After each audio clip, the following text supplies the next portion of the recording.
many? We went through 3 rounds of judging. The rounds that we go for determine, how anatomically correct the subject matter is. They're looking for something that will reproduce very well, because it has to be turned into a stamp that goes on to the licenses. Sales of these stamps is directed towards the Pacific Salmon Foundation. $1 from each stamp comes to the foundation and is then leveraged into salmon programs through our community salmon program.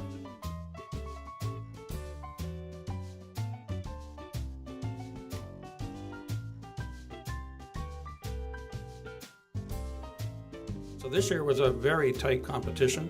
I think you can see that there was a lot of wonderful art submitted.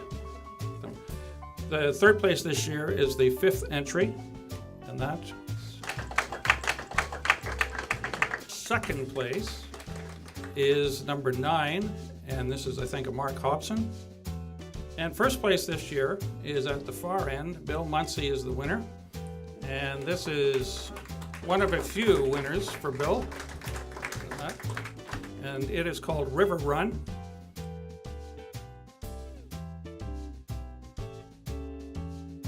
We had one submission from a high school student, and his submission is number 6, and it was in the final 4. So his very first effort ever in submitting art and doing a large-scale salmon, and he got to the finalist competition in this year. So Jimmy, congratulations. At a really young age, I started drawing doodles of salmon. When I visited Weaver Creek this year, I found that there wasn't a lot of sockeye coming back, so it was really emotional because in previous years, there used to be many sockeye.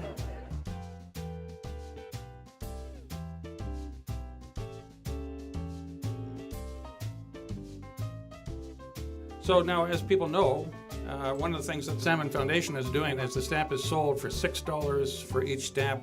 $1 basically stays in BC, $5 goes to Ottawa, and is not being used in the department other than going to general revenue. And hopefully we get all that money back to British Columbia, because that will give us $1 million more to put into communities throughout the province. All right, so that's our goal for this year.